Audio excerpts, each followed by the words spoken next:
नमस्कार, बहुत स्वागत है आपका। आप देख रहे हैं आपकी आवाज और आपके साथ मैं हूं आसिफ शेख। आपकी आवाज में आज बात एमपी विधानसभा उपचुनाव, चुनाव के नतीजों और एग्जिट पोल के आंकड़ों की। एमपी की 28 विधानसभा सीटों के नतीजों का इंतजार किया जा रहा है। चंद घंटों के बाद साफ हो जाएगा एमपी में किसकी सत्ता बरकरार रहेगी, यानी सिर्फ एक दिन का बीच में वक्त है। मगर एग्जिट पोल के आंकड़े कुछ और ही दिखा रहे हैं। एग्जिट पोल के मुताबिक बीजेपी की सत्ता बरकरार रहेगी, मगर सिंधिया समर्थक विधायकों और मंत्रियों को झटका लग सकता है। हालांकि इससे उलट दोनों सियासी दल अभी भी दावा कर रहे हैं कि वो 28 की 28 सीटें जीतेंगे। वैसे दिलचस्प बात यह है कि ये दावे ऐसे वक्त में किए जा रहे हैं जब दोनों ही दलों में चुनाव के दौरान भीतरघात हुआ है। कई सवाल हैं जिनके जवाब जानने की कोशिश करेंगे। एक खास पैनल भी हमारे साथ जुड़ेगा, लेकिन आइए सबसे पहले हमेशा की तरह देखते हैं एक रिपोर्ट।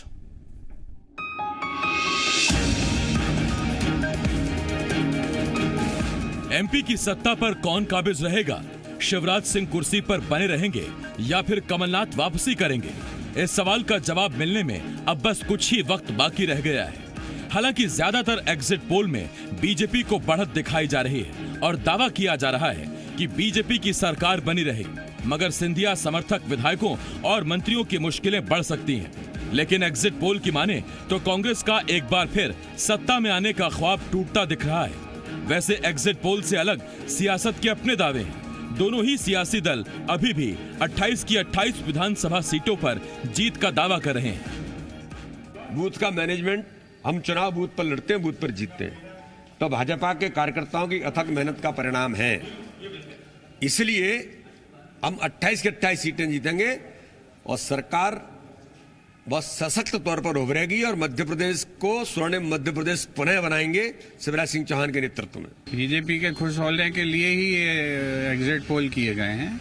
हम लोग एग्जैक्ट पोल में विश्वास करते हैं जो 2 दिन बाद आ जाएंगे। सरकार हमारी बन रही है।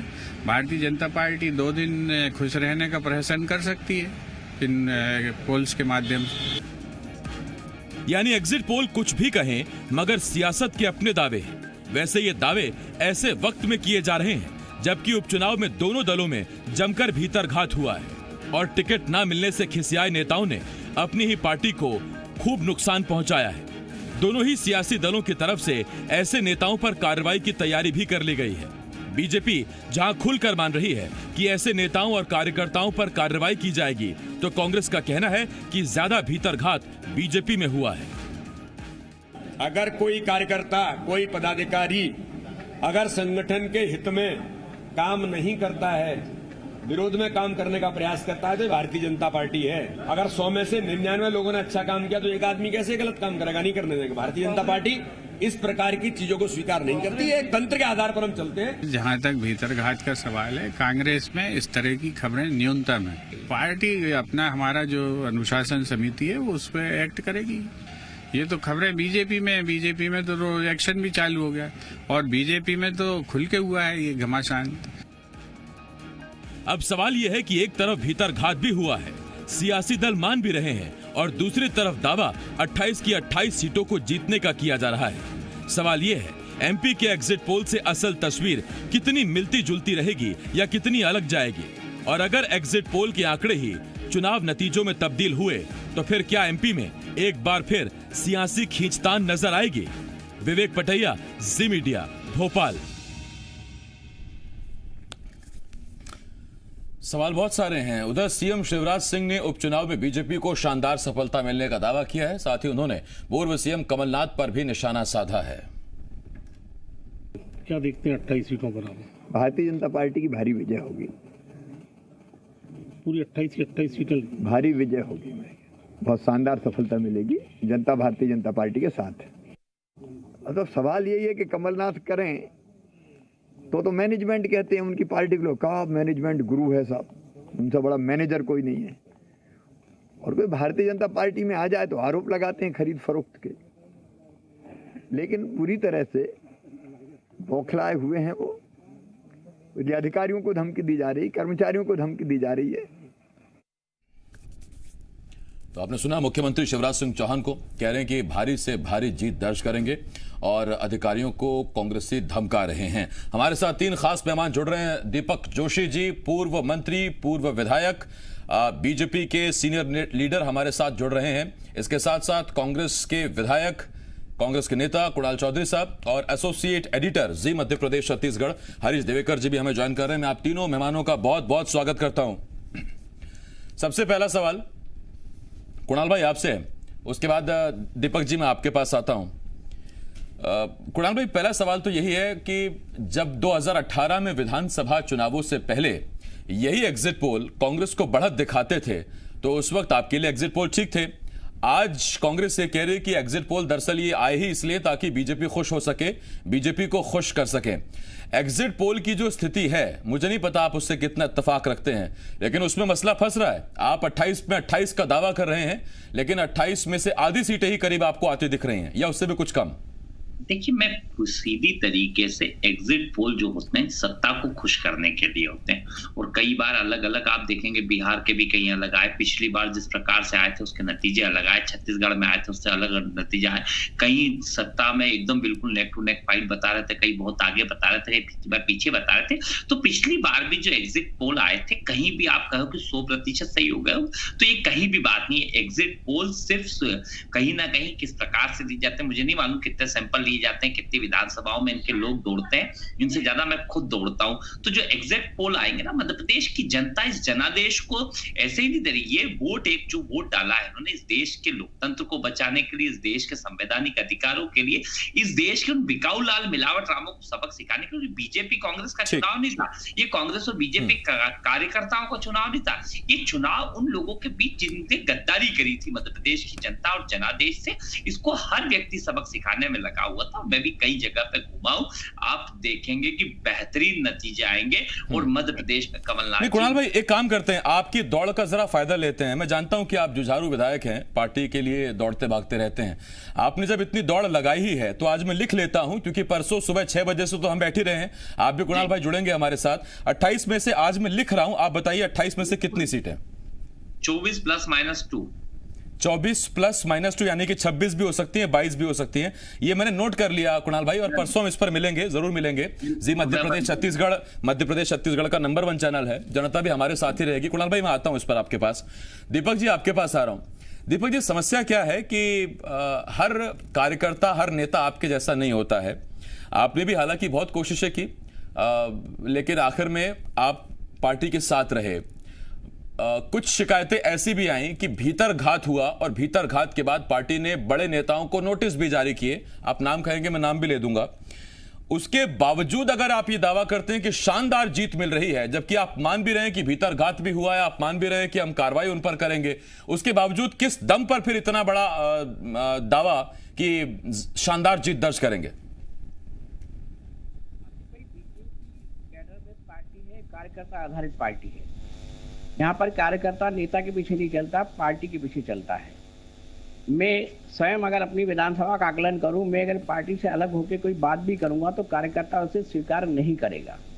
ऐसे दृष्टिकोण में बीजेपी में इस चीज का मायने बहुत कम रह जाता है।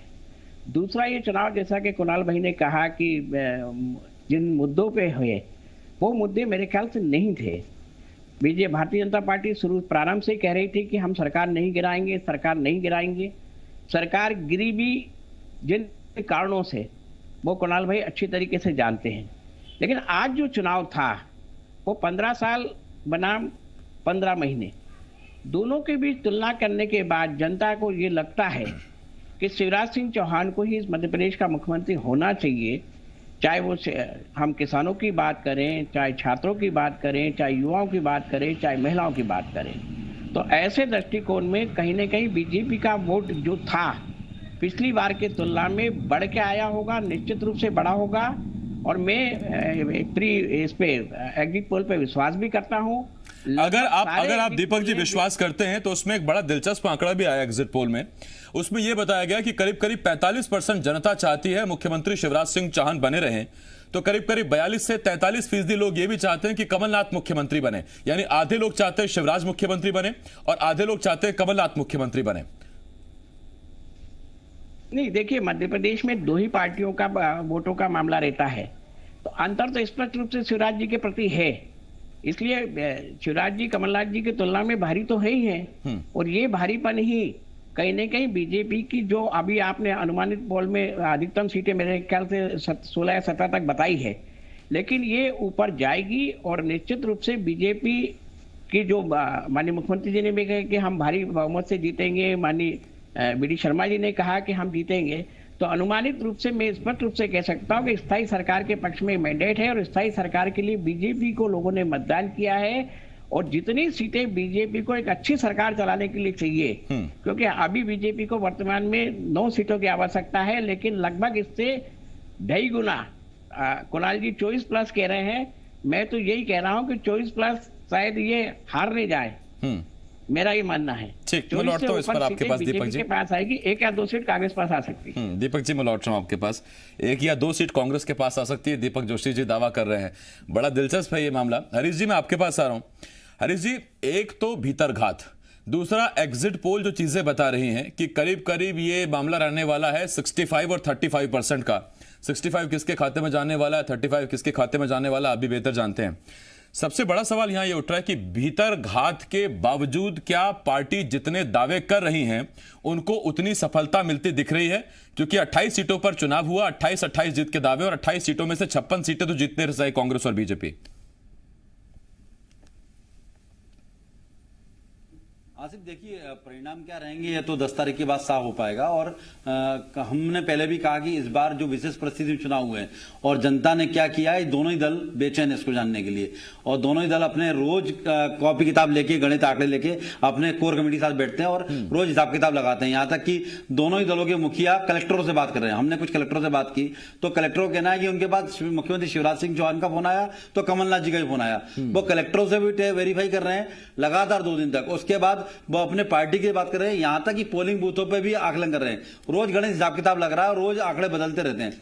हालांकि जो इंटरनल मामला है उनका कोर, तो चूंकि हमारी अंदर तक बात हुई तो ऑफ द रिकॉर्ड पता पड़ा, तो अभी इसको लेकर दोनों ही पार्टियां आश्वस्त नहीं है। बाहर कैमरे के सामने 28 की 28 सीटें दावा करने की वजह यह है कि अभी मतगणना होना है। मतगणना तक कार्यकर्ता में उत्साह बना रहे, दूसरा दल कमजोर बना रहे, ये एक रणनीति है। दूसरा साथ साथ में कहीं कोई सीट ऊपर ना नीचे ना हो जाए, एक दूसरे विधायक को आकर्षित करने की तैयारी है। जैसे कहा जा रहा है, कांग्रेस कहती है कि भाजपा के कई विधायकों को संपर्क है, ऐसी भाजपा बोलती है कि कांग्रेस के कई विधायकों को संपर्क है। यानी कहीं हमारे एक पार्टी के दूसरे पार्टी के विधायक टूट ना जाए, उन विधायकों में उत्साह बना रहे, तो कहीं ना कहीं उसको लेकर एक पूरी रणनीति है। लेकिन हकीकत में दीपक जोशी भी साथ में, कुणाल भी साथ में है और दोनों ही समझते हैं कि दोनों के पास ना पार्टी के पास ना उनके पास सटीक आंकड़ा है कि होगा क्या।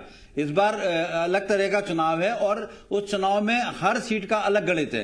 हर सीट पर कहीं जातिगत समीकरण दौड़ा है सीट पर, तो कहीं टिकाऊ बिकाऊ का समीकरण दौड़ा है, तो कहीं भ्रष्टाचार का समीकरण दौड़ा है। कोई भी एक मुद्दा पूरी 28 की 28 सीटों पर नहीं चला है, तो उस वजह से पूरे समीकरण गड़बड़ाए हुए हैं और समीकरणों को लेकर ही रोज बैठ के हो रही है। आप देखें लगातार भाजपा तो जिस तरह से कहा जाता है सक्रिय पार्टी लगातार बैठ के कर रही है, लगातार कोर कमेटी की बात हो रही है और लगातार अपने उन लोगों से, सेक्टर प्रभारियों तक से बात की जा रही है। वहीं कांग्रेस भी लगातार अपने जो प्रभारी थे, उपचुनाव प्रभारी, उनसे बात कर रही है। लेकिन हर बार आंकड़े ऊपर नीचे हो रहे हैं, कभी कुछ और रिपोर्ट आती, कभी कुछ रिपोर्ट आती। एग्जैक्ट पे ये दोनों दल नहीं पहुंच पा रहे हैं, इसीलिए सांसें अटकी हुई हैं, कंफ्यूजन बरकरार है। अभी सब हालांकि 2 दिन का बस इंतजार है, कुछ घंटों का इंतजार है। मैं लौट रहा हूं इस पर आपके पास।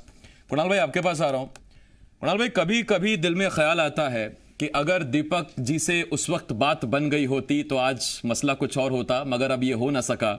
और अब ये आलम है कि दीपक जोशी जी बीजेपी की तरफ से ही अपनी बात रख रहे हैं, तो उस वक्त क्या वैचारिक ट्यूनिंग नहीं हो पाई थी? क्या वजह थी? वरना दीपक जी हाट पिपलिया पर कितने मजबूत दावेदार हैं और उनके कार्यकर्ता बीजेपी दफ्तर में आकर कैसे उनके लिए सम्मान की मांग कर रहे थे, वो तस्वीरें हमने देखी थी।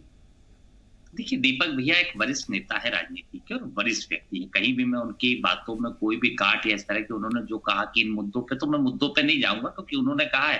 पर मैं ये भी बताना चाहूंगा कि किसने कर्जा चढ़ाया, किसने माफ करा, किसने 300 रुपए महीना पेंशन 6 महीने दी थी, कौन ने 600 रुपए करी, कौन ने बेटियों की शादी के पैसे बढ़ाए माफिया के खिलाफ। तो शुद्ध के ये हो गया चुनाव इन बातों का। पर मैं एक कार्यकर्ता हूं, दीपक जी एक वरिष्ठ नेता है।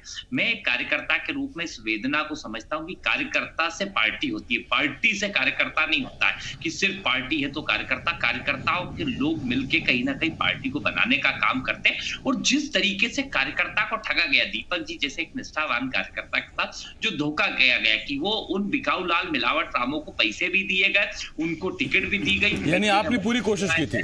स्पष्ट रूप में कोई कोशिश वाली बात नहीं, ये इस तरह की अलोकतांत्रिक चीजें, अलोकतांत्रिक अमर्यादित। और बात स्पष्ट है कि एक कमलनाथ जी का चेहरा जिन्होंने मध्य प्रदेश की एक नई दिशा और एक दशा दी थी, वो इन सब पे भारी और गद्दारी इस देश की जनता भूली है, इस प्रदेश की जनता पर बिकाऊ नहीं है, ये ध्यान रखना। और ये जनता आप देखेंगे बीजेपी के कार्यकर्ताओं के भी 5000 से ज्यादा हर विधानसभा में नोटा पे वोट निकलेंगे। और जिस प्रकार से गद्दारी के खिलाफ वोट डालेगी जनता, ये जनता एहसास दिलाएगी कि नहीं देखिए अब सियासतदान किस तरह से चीजों को अपने फेवर में कर लेते हैं। कुणाल भाई से देखिए, कुणाल भाई ने कहा कि एक एक सीट पर 5000 वोट पड़ेंगे नोटा के, तो अगर नोटा के वोट पड़ेंगे तो वो बीजेपी को नहीं तो आपको भी तो नहीं है कुणाल भाई। वो इसका मतलब ना जनता को आप पसंद है ना बीजेपी पसंद है। नहीं, वो बीजेपी के कार्यकर्ताओं के रहेंगे और ये हद में रखाएंगे विधायकों को। जनता इस बार वो जमानत है जब्त कराएगी कि हद में रहो विधायकों, आप जनता से बड़े नहीं हो गए। अगर आप इस प्रकार से खंजर घोपोगे और वोट को बेचने की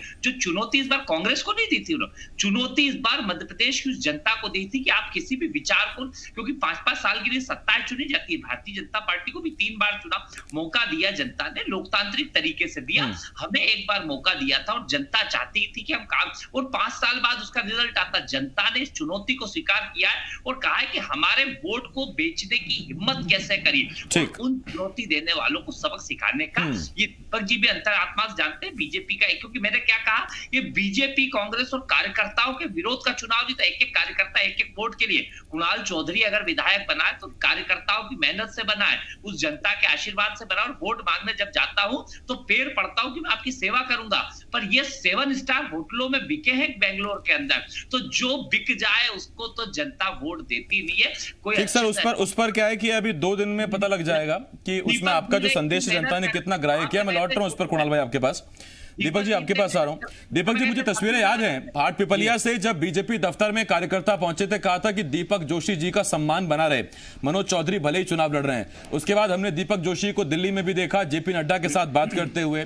हमने दीपक जोशी को बीजेपी के बड़े नेताओं के साथ मिलते हुए देखा। आप तो मान गए, लेकिन सांची, ग्वालियर पूर्व उन सीटों पर कैसे नेताओं को नोटिस जारी हुए हैं, कैसे उनको दूसरे चुनाव क्षेत्रों में भेज दिया गया, कैसे उनको शांत कराया गया, वो तस्वीरें भी हमने देखी हैं। तो एक तरफ तो ये तस्वीरें और उस पर दावा जीत का 28 की 28 कैसे होगा? नहीं देखिए, कार्यकर्ताओं के फीडबैक के आधार पर, जिला अध्यक्ष की रिपोर्ट पे, चुनाव संचालकों की रिपोर्ट पर जो बातें आती है उस पर, जैसा कि बीडी शर्मा जी ने प्रारंभ में कहा है कि हमारे यहाँ कोई कार्यकर्ता छोटा बड़ा नहीं होता। जनसंघ के प्रारंभ में आपको याद होगा कि बलराज मधुक जैसे आदमी को पार्टी से बाहर कर दिया गया था। हमारी पार्टी में जो काम करने की वो है उसमें कोई छोटा बड़ा कार्यकर्ता नहीं होता। अगर रिपोर्ट आई है तो उनको नोटिस दिया है, नोटिस के बाद उनको 7 दिन का समय भी दिया है, और समय देने के बाद वो अपना जवाब देंगे। अगर वो संतुष्टिदायक होगा तो वो अपनी जगह पार्टी में बने रहेंगे। पार्टी का जो निर्णय होता है उसको उनको मानना पड़ेगा। बहुत धन्यवाद दीपक जी, और जहां तक हमारे साथ जुड़ने के लिए। आप ग्वालियर और हालांकि कभी अगर आगे जुड़ेंगे तो मैं जरूर आपसे एक सवाल पूछूंगा कि अब बीजेपी में, मध्य प्रदेश बीजेपी में दीपक जोशी की आगे भूमिका क्या है। मैं वो सवाल जरूर आपसे आगे पूछूंगा।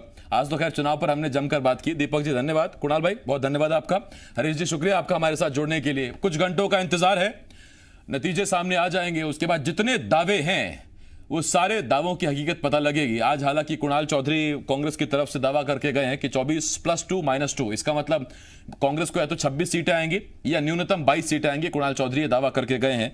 दावे बड़े बड़े हैं और सियासत में दावे इतने बड़े इसलिए किए जाते हैं ताकि समर्थक कार्यकर्ता चुनाव की वोटिंग, फाइनल वोटिंग तक पूरी उम्मीद के साथ मैदान में डटे रहें।